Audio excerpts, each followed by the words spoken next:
चाचा चौधरी और wrist watch. एक दिन एक जगह पर, ठीबा, तुम्हारे पास कितने पैसे हैं? 2 रुपए, लेकिन किसी काम के नहीं, क्योंकि सिक्के खोटे हैं। इनको चलाना चाहिए। हाँ चमगादड़ बान, मैं किसी बेवकूफ को ढूंढता हूँ। तभी, भाई साहब रुकिए, इतनी जल्दी भी क्या है? भाई मुझे दफ्तर जाना है। मेरी पत्नी ने बस का किराया 2 रुपए दिए थे, पता नहीं रास्ते में कहाँ गिर गया। वह मेरा मित्र 1 को डबल करने का मंत्र जानता है। अगर वह मेरे 1 रुपए को 2 कर दे तो मैं बस से दफ्तर जा सकूंगा। दोस्त, इस बेचारे पर रहम करो और इसके 1 रुपए को डबल कर दो। तुम खुशकिस्मत हो, वरना मैं हर किसी का काम नहीं करता। तुम्हारा सिक्का लिफाफे में डालकर मैंने मंत्र फूंक दिया है। यह लिफाफा बस स्टॉप पर ले जाकर खोलना और 2 रुपए का टिकट खरीद लेना। हाँ, रुपए खनक रहे हैं। लिफाफा लेकर वह आदमी वहां से चल देता है और चमगादड़ बान, 2 खोटे सिक्कों से 1 खरा सिक्का ज्यादा उपयोगी है। हा हा हा हा हा। उधर वह राहगीर, लो 2 रुपए, दफ्तर का टिकट काटो। कंडक्टर उसके रुपए वापस उसी की ओर फेंक देता है। दफ्तर पैदल जाओ, खोटे सिक्के बस में नहीं चलते। इधर चमगादड़ बान, कोई ज्यादा फायदे का धंधा किया जाए। तुम ठीक कहते हो। यह मेरे दादा की टूटी फूटी घड़ी पड़ी है। जब से दादा जान मरे हैं यह चली नहीं। इससे मैं कोई नई कीमती घड़ी बदल लूंगा। रास्ते में चाचा चौधरी, उसके हाथ पर नई घड़ी चमक रही है। भाई साहब जरा रुकना। चमगादड़ बान, उससे नहीं, वह चाचा चौधरी है, दुनिया का एक ही व्यक्ति जिसका दिमाग कंप्यूटर से तेज चलता है। वह हमें क्या नुकसान पहुंचाएगा? हमारी घड़ी जो कभी चली नहीं, ठीकरे के बराबर है। मैं यह ठीकरा उसकी घड़ी से बदल लूंगा। अबे बच गए। आपके हाथ पर जो घड़ी बंदी है वह नई लगती है। हाँ, अभी दुकान से खरीद कर आ रहा हूँ। पूरे 600 रुपए खर्च हुए।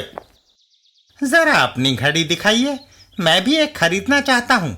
लो देखो। इतना कहकर चाचा चौधरी उसको घड़ी थमा देते हैं। यह क्वार्ट्स है, इसे पाकर कोई भी धन्य हो जाएगा। लीजिए अपनी घड़ी। आए, चाचा चौधरी को घड़ी थमाकर वह जाने लगता है। रुकिए, यह मेरी नहीं है। मेरी घड़ी का डायल चौरस था, जबकि इसका गोल है। यह वही है जो तुमने मुझे दी थी। वे दोनों ठग हैं, मुझे भी खोटे सिक्के दे गए थे। उन्हें जाने मत दो। रुको, लगता है हमारी घड़ियां बदल गई है। इनको पुलिस के हवाले करो। तलाशी लेने पर तुम्हें अपनी कीमती घड़ी वापस मिल जाएगी। मामला यहीं निपट जाए तो अच्छा है। मैं आखिरी बार पूछता हूँ, तुम अपनी घड़ी लेकर मेरी वापस करना चाहते हो या नहीं? नहीं, मैं भी आखिरी बार कहता हूँ, यही तुम्हारी घड़ी है। यह सुनकर चाचा चौधरी वापस चल देते हैं। ठीक है, मैं इसे लेता हूँ, तुम अब जा सकते हो। क्या तुम पागल तो नहीं हो गए? अपनी नई क्वार्ट्ज घड़ी के बदले में पुरानी बंद घड़ी तुमने ले ली। ये घड़ी चाहे टूटी फूटी हो, लेकिन इसकी चेन शुद्ध सोने की है। चाचा चौधरी।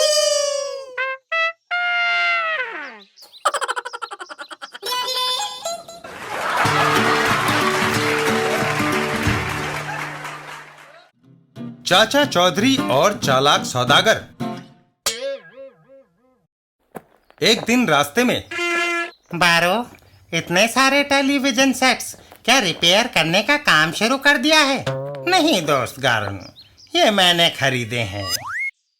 इतने सारे सेट्स खरीदने के लिए तुम्हारे पास पैसा कहाँ से आया? कम पैसों में ज्यादा उम्दा चीज खरीदने को ही होशियारी कहते हैं। कार में बैठो, मैं तुम्हें खरीदारी का नमूना दिखाता हूँ। और वह दोनों कार में सवार हो चल देते हैं। हम शहर में ऐसे घर को ढूंढेंगे जहाँ टीवी सेट हो। एक घर पर वाह, नाच और गानों का यह प्रोग्राम काफी मनोरंजक है। तभी दरवाजे की घंटी बजती है। दरवाजे की घंटी बजी, डिस्टर्ब करने कौन आ गया? वह आदमी दरवाजे की ओर बढ़ता है। अरे बाबा, आ रहा हूं। दरवाजा खोलने पर बंदे को बारो कहते हैं। यह लीजिए 100 रुपया। 100 रुपया? मगर किस बात का? साहब, मैं आपको कुछ दे ही रहा हूँ, ले तो नहीं रहा। घर आते लक्ष्मी को ठुकराते नहीं। वह 100 रुपये उसे पकड़ाकर घर के अंदर घुस जाता है। अरे, अंदर कहाँ घुसे चले जा रहे हो? और टीवी को उठाकर चल देता है। मेरा टीवी कहाँ ले जा रहे हो? मैंने इसे खरीदा है। तुम्हें 100 रुपया दिया है कि नहीं? मेरा 15,000 रुपए का टीवी तुम 100 रुपए में लेना चाहते हो? मुझे यह सौदा मंजूर नहीं। यह सुनकर बारो पिस्तौल निकाल लेता है। मेरा रास्ता छोड़ दो। यह डाका है। टीवी सेट गाड़ी में रखकर बारो आगे चल देता है। कहो, कैसी रही? बहुत बढ़िया। अब मैं तुम्हें चाचा चौधरी के पास ले चलता हूँ। उसके पास इंपोर्टेड टेलीविजन है। चाचा चौधरी के घर पर बैट्समैन रन लेने के लिए दौड़ा। तभी चाचा चौधरी, लो 100 रुपया। और फिर, अर्र, मेरा टीवी कहाँ ले जा रहे हो? मैंने इसे तुमसे 100 रुपए में खरीद लिया है। चाचा चौधरी उसको आधे पैसे वापस करते हैं। लो, तुम 50 रुपए वापस ले लो। अच्छा, शायद तुम्हें अपने टीवी की 100 रुपए कीमत ज्यादा लगी। चाचा चौधरी उसकी कार में सवार हो जाते हैं। अर्र, मेरी कार से नीचे उतरो। मैंने तुम्हारी कार 50 रुपए में खरीद ली है। क्या मैंने तुम्हें अभी पैसे नहीं दिए? चाचा चौधरी का दिमाग कंप्यूटर से तेज चलता है। बारो पिस्तौल चाचा चौधरी पर तानता है। मैं तुम्हें गोली मार दूंगा। लेकिन रॉकेट उसे दौड़ा देता है। बचाओ, बचाओ।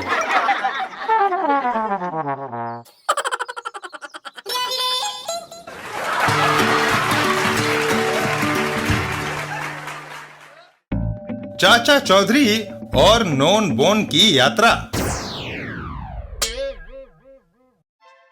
एक दिन अंतरिक्ष में मैं नॉन बोन हारून ग्रह का वासी अंतरिक्ष की यात्रा को निकला हूँ। मैंने मंगल, बृहस्पति और दूसरे ग्रह देखे हैं। वह सामने कौन सा ग्रह है? हाँ, वह पृथ्वी है। जरा नजदीक से अवलोकन करना चाहिए। पृथ्वी की परिधि में आते ही, ओह, मेरा यान पृथ्वी की गुरुत्वाकर्षण की परिधि में आ गया है और यान दुर्घटनाग्रस्त हो जाता है। नॉन बोन उसमें से बाहर निकल आता है। शुक्र है मैं बच गया, पर मेरा यान नष्ट हो गया है। भूख लगी है, उस घर से खुशबू आ रही है। नॉन बोन खिड़की में से सीधा खाने के बर्तन में कूद पड़ता है। आहा, यह सफेद तरल जो कुछ भी हो स्वादिष्ट है। तभी, क्या एक अजीब जंतु ने मेरा दूध पी लिया? मैं गोला रोला तुम्हें सजा दूंगा। वह व्यक्ति नॉन बोन को उठा लेता है। तभी, ओह, नॉन बोन वहां से भाग खड़ा होता है। भागो, मैं तुम्हें जिंदा नहीं छोड़ूंगा। बंदूक से काम लेना चाहिए। चाचा चौधरी, ओह, मैं तुम्हारी शरण में हूँ, मुझे बचाओ। साबू, इस अजीब प्राणी की रक्षा करनी होगी। जो कोई मेरे रास्ते में आएगा, मैं उसे मार डालूंगा। साबू का हाथ चल जाता है। चल दूर हट, छछूंदर। ओह, दोस्त, अब तुम्हें कोई खतरा नहीं। लेकिन मैं अपने ग्रह हारून पर कैसे पहुंचूंगा? वह दूर अंतरिक्ष में सितारा चमका। मेरी माँ यान लेकर मुझे ढूंढने निकली है, लेकिन मैं यान तक कैसे पहुंचूंगा? साबू नॉन बोन को उठा लेता है। मैंने कईयों को वहां पहुंचाया है, आओ। और उसे हवा में अंतरिक्ष की ओर उछाल देता है। जाओ। अंतरिक्ष में, माँ, मैं आ गया। शैतान नॉन बोन, तू बिना इजाजत लिए यान लेकर निकल पड़ा था। घर चलो। साबू।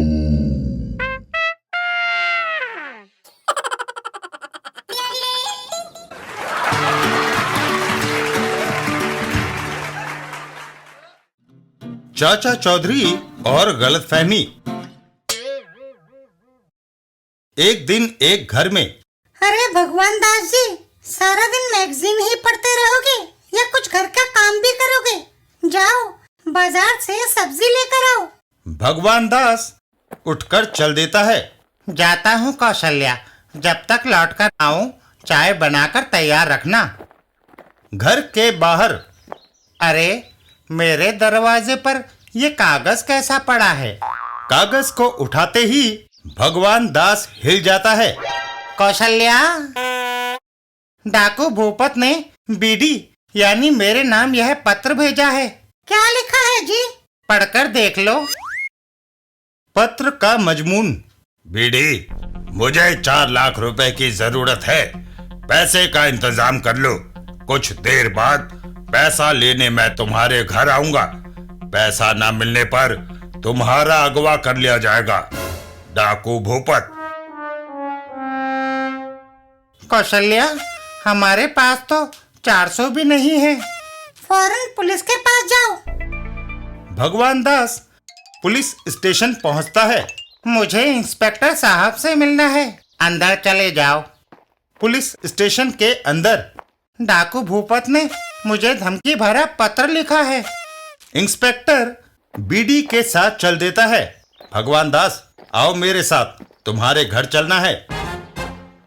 घर पहुंचकर बस दरवाजा लगाकर एक तरफ हो जाओ। डाकू भूपत आएगा तो मैं उसका स्वागत करूंगा। इंस्पेक्टर दरवाजे के पास चौकन्ना होकर खड़ा हो जाता है। किसी के कदमों की आवाज आई। लगता है कोई आ रहा है। दरवाजा खोलने पर हैंड्स अप है। चाचा चौधरी घर के अंदर आते हैं। अरे भाई, क्या माजरा है? तुम्हें 4 लाख चाहिए? धमकी भरी ये चिट्ठी तुमने लिखी है ना? चाचा चौधरी पत्र को हाथ में लेते हैं। तुम्हें गलतफहमी हुई है। मैं डाकू भूपत नहीं हूं। क्या तुम 4 लाख बटोरने नहीं आए? नहीं। तो फिर तुम मेरे घर क्यों आए? मैं तुम्हें जानता भी नहीं। मैं तुम्हारे घर नहीं, ऊपरी मंजिल पर रह रहे दोस्त मनसुख लायलपुरी के यहाँ आया हूँ। इतना कहकर चाचा चौधरी ऊपरी मंजिल की सीढ़ियां चढ़ने लगते हैं। मेरे दोस्त ने कुछ दिन पहले ऊपरी मंजिल किराए पर ली है। ऊपरी मंजिल पर। कहो मनसुख लायलपुरी, मुंह लटकाए क्यों बैठे हो? चाचा चौधरी, मैंने उपन्यास लिखा था। पांडुलिपि का एक पृष्ठ खो गया है। क्या वह पृष्ठ यह तो नहीं? हाँ, मगर तुम्हें कहाँ से मिला? क्या तुम उपन्यास की पांडुलिपि लेकर बालकनी में आए थे? हाँ। बस तभी यह पृष्ठ अलग होकर नीचे जा गिरा। इंस्पेक्टर तुम्हारे उपन्यास के पात्र डाकू भूपत को मुझे समझ बैठे। और फिर मैं नीचे जाकर उपन्यास का वह पृष्ठ ले आऊं। इंस्पेक्टर, मेरा दोस्त जासूसी उपन्यासों का लेखक है। पर इसने ये चिट्ठी बीडी यानी मेरे नाम ही क्यों लिखी? बीडी से बिमल दास भी तो हो सकता है। चाचा चौधरी।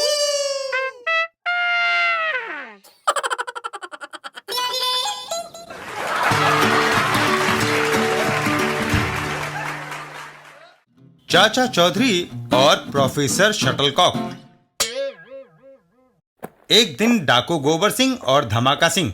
गोबर सिंह, कंगाल बैंक में काफी पैसा है, क्यों ना वहां डाका डाला जाए, एक बार में मालामाल हो जाएंगे। लेकिन धमाका सिंह, जब तक चाचा चौधरी जिंदा है डर बना रहेगा कि वो हमें पकड़कर जेल न भिजवा दे। तो क्यों ना पहले इस कांटे को ही निकाल दिया जाए। हम पहले भी कई प्रयत्न कर चुके हैं, वह हर बार सांप बचकर निकल जाता है। हमारी बंदूकें विफल साबित हुई। आओ मेरे साथ, मैं तुम्हें प्रोफेसर शटलकॉक के पास ले चलता हूँ। वह बिना कारतूस और तलवार के चाचा चौधरी और साबू को पार्सल कर देगा। Professor shuttlecock. धमाका सिंह, कहो कैसे आना हुआ? प्रोफेसर शटलकॉक, बिना मुड़े तुम्हें कैसे पता चला कि मैं आया हूँ? इलेक्ट्रॉनिक स्क्रीन पर मुझे साफ दिखाई दे जाता है। प्रोफेसर, तुम्हें मेरे कान देखकर हैरानी हो रही है। यह मेरे कान जन्म से ही ऐसे हैं। मेरे पिता के कान भी ऐसे थे। वह अंतरिक्ष वैज्ञानिक थे। अपनी समस्या कहो। दरअसल हम चाचा चौधरी और साबू से परेशान हैं। ये बटन दबाते ही उनसे छुटकारा पाया जा सकता है। एक अंतरिक्ष रॉकेट बाहर तैयार खड़ा है। चाचा चौधरी और साबू को रॉकेट दिखाने के बहाने उसमें सवार कर दिया जाए। फिर इधर कंट्रोल रूम से बटन दबाते ही रॉकेट छूट जाएगा और वह दोनों सवार उम्र भर अतः अंतरिक्ष में भटकते रहेंगे। कमाल है। बड़ी अच्छी योजना है, मैं उनको लाता हूँ। चाचा चौधरी के घर पर। चौधरी, प्रोफेसर शटलकॉक ने एक अंतरिक्ष यान बनाया है, देखने चलोगे? गोबर सिंह, बाज आज कबूतर की भाषा कैसे बोल रहा है? चाचा जी, इसके पीछे जरूर कोई चाल है। मैंने डकैती और मारधार छोड़ दी है। अगर कोई भला इंसान बनना चाहे तो भी उसे शक की निगाह से देखा जाता है। हमें तुम पर यकीन है। साबू, चलो आज अंतरिक्ष का रॉकेट देख लिया जाए। और वे लोग वहां से चल देते हैं। वह यान विज्ञान का एक करिश्मा है। धमाका सिंह, वे लोग आ रहे हैं। मैं उन दो मूर्खों को यान दिखाने ले जाऊंगा। जब सब अंदर होंगे तो 11:15 पर मैं और तुम्हारा साथी गोबर सिंह किसी बहाने यान से बाहर निकल आएंगे। तभी तुम यह बटन दबा देना। इसके दबाते ही रॉकेट दुश्मन को लिए छूट जाएगा। समझ गया। रॉकेट के पास आ जाओ दोस्तों। रॉकेट के अंदर आधुनिक इलेक्ट्रॉनिक मशीनें लगी हैं। चौधरी, तुम्हारे साथी को जरा झुक कर अंदर आना पड़ेगा। उधर धमाका सिंह, जेब घड़ी देखूं। 11:15। बटन दबाना चाहिए। धमाका सिंह के बटन दबाते ही रॉकेट अंतरिक्ष की उड़ान भर लेता है। धमाका सिंह खुशी में उछलता हुआ बाहर आता है। हम कामयाब हो गए। चाचा चौधरी से छुटकारा मिल गया। तभी तुम, प्रोफेसर शटलकॉक और गोबर सिंह कहाँ है? चाचा चौधरी आसमान में उड़ते रॉकेट की ओर इशारा करते हैं। वहां। तुम्हारी घड़ी 2 सेकंड आगे थी। मेरे और साबू के अंदर जाने से पहले ही रॉकेट छूट गया। हाँ।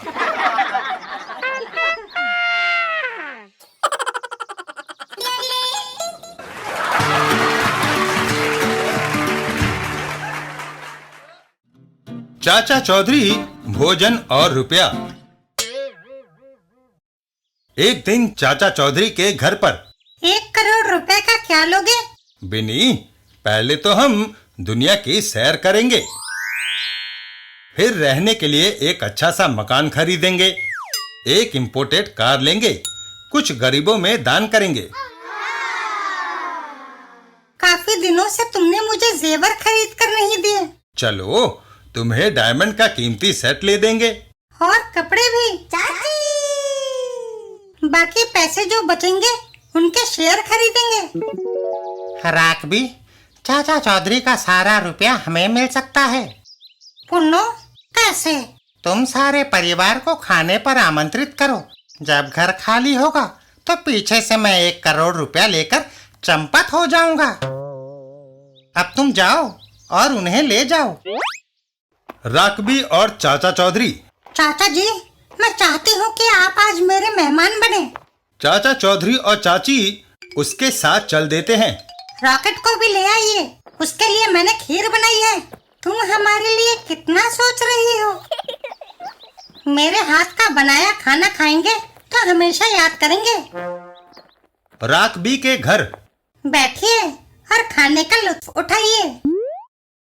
सचमुच खाना स्वादिष्ट है। आज भूख भी बड़ी लगी थी जी। रॉकेट भी भोजन करता है।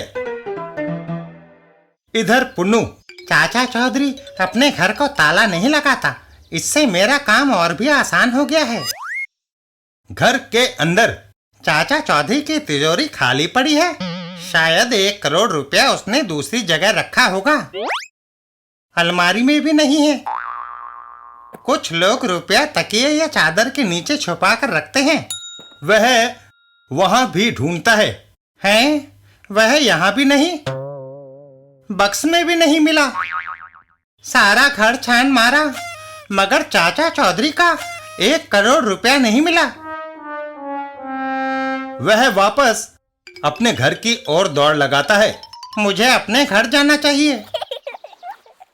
घर पहुंचकर चौधरी, मैंने तुम्हें दुनिया की सैर, बंगला, कार, डायमंड का सेट और शेयर खरीदने की बात करते सुना था।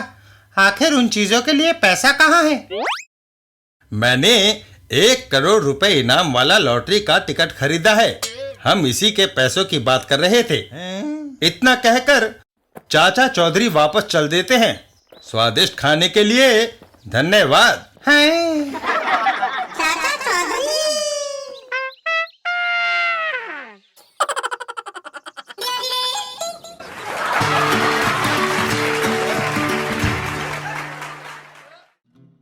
चाचा चौधरी और चमत्कारी इत्र। एक दिन चाचा चौधरी और चाची। सुनते हो, मैं बाजार जा रही हूँ। बिन्नी, कितनी देर बाद लौटोगी? 2 घंटे बाद। उतनी देर में निश्चिंत होकर टीवी पर कॉमेडी सीरियल देखता हूँ। चाचा जी, मैं अंदर नहीं आ सकता। मैं कॉमेडी सीरियल कैसे देखूंगा? साबू, मैं सीरियल देख रहा हूँ। जब मैं हंसूं तुम भी हंसना। एक जगह पर। लीरा, मैंने लोगों को ठगने की नई तरकीब निकाली है। हॉर्न, भाड़ में जाओ तुम और तुम्हारी स्कीम। वह आदमी जा रहा है, उसे यह इत्र की शीशी सुंघाओ। वह इसकी खुशबू से बेहोश हो जाएगा, तब हम उसे लूट लेंगे। लीरा वैसा ही करती है। जनाब, यह भीनी भीनी खुशबू वाला इत्र मैं आपके लिए लाई हूँ। इसे सूंघिए और आनंद लीजिए। अच्छी महक है। इत्र सूंघते ही वह बेहोश होकर गिर पड़ता है। वह बेहोश हो गया। हॉर्न, तुम्हारी तरकीब कामयाब रही। दरअसल शीशी में खुशबूदार बेहोश करने वाली दवाई है। उसकी जेब में जितने पैसे हैं निकाल लो। तलाशी लेने पर इसकी जेब से इस दरखास्त के सिवा कुछ नहीं निकला। लगता है यह आदमी बेकार था और नौकरी ढूंढने निकला था। है? तभी लीरा, उस महिला ने सोने के जेवर पहने हैं। उसे इत्र सुंघाओ, हम उसके सारे आभूषण उतार लेंगे। अबे बच गए। क्या आपको इत्र पसंद है? किस औरत को नहीं? तो जरा इसे सूंघिए। चाची इत्र को सूंघती है और आगे चल देती है। हैं? उसने सूंघा और चल दी। वह बेहोश होकर जमीन पर गिरी नहीं। रुकना, तुमने यह तो बताया नहीं कि खुशबू कैसी लगी। माफ करना, जुकाम के कारण मेरी नाक बंद है। लीरा, अगर वह इत्र से बेहोश नहीं हुई ना सही, यह डंडा उसके सर पर मारो और उसे गिरा दो। अबे क्या करता है? उधर चाची इत्र अपने कपड़ों पर डाल लेती है। अगर नाक बंद होने के कारण मैं इस इत्र का आनंद नहीं ले सकती, तो इसकी महक से दूसरों को क्यों वंचित रखूं? मैं इसे अपने कपड़ों पर लगा लेती हूँ। इधर लीरा। मेरे एक भरपूर हाथ से वह चित हो जाएगी, फिर उसके सारे जेवर मेरे होंगे। लेकिन नजदीक पहुंचते ही ओह, वह जमीन पर ढेर हो जाती है। मेरी प्यारी लीरा। साड़ी स्टोर। वह दुकान लेटेस्ट प्रिंट्स के लिए मशहूर है। दुकान के अंदर कोई अच्छी सी साड़ी दिखाइए। लेकिन दुकानदार बेहोश हो जाता है। वह बेहोश हो गया। क्या बात है, जो कोई मुझसे मिलता है बेहोश हो जाता है। वापस घर जाकर पति से पूछती हूँ। चाचा चौधरी। क्यों जी, आज जो कोई मिलता है जमीन पर लेट जाता है। ओहो, बिन्नी ने कुछ मादक पदार्थ लगा रखा है। चाचा चौधरी वहां से भाग खड़े होते हैं। भागो! और चाची पीछे पीछे। रुको, मैं क्या कोई भूत हूँ? मुझे उस छत पर चढ़ जाना चाहिए। चाचा चौधरी सीढ़ी से ऊपर चढ़ जाते हैं और सीढ़ी को उठा लेते हैं। ओहो, मुझे सीढ़ी उठा लेनी चाहिए।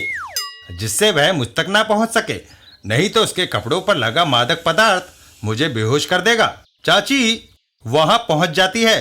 नीचे उतरो। चाचा चौधरी पानी खोल देते हैं और फिर नीचे उतरने लगते हैं। अब कोई खतरा नहीं, नीचे जाना चाहिए। बिनी, तुम्हारे कपड़ों पर बेहोशी लाने वाला लोशन लगा था, इस कारण जो कोई तुम्हारे करीब आता था उसकी सुगंध से बेहोश हो जाता था। पानी से वह धुल गया।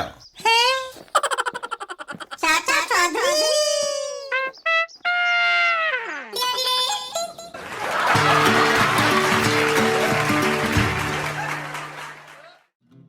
चाचा चौधरी साबू और डागबो साहब। एक दिन चाचा चौधरी और साबू अचानक उठकर कहाँ चल दिए? चाचा जी, याद आया, डागबो साहब ने मुझे स्विमिंग पूल पर बुलाया था।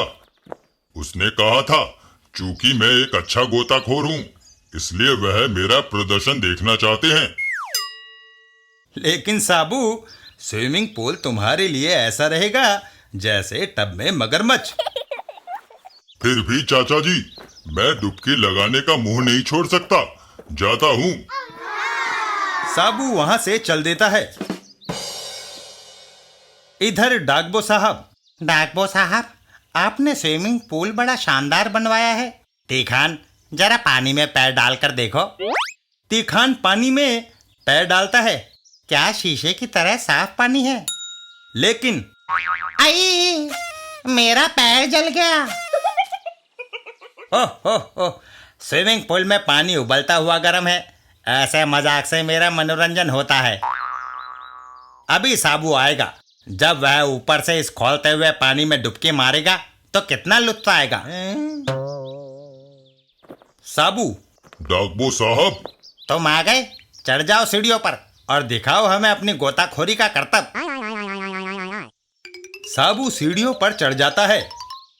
जैसे ही वह प्लेटफॉर्म की ओर बढ़ता है कि प्लेटफॉर्म टूट जाता है। ओह, तख्ता टूट गया।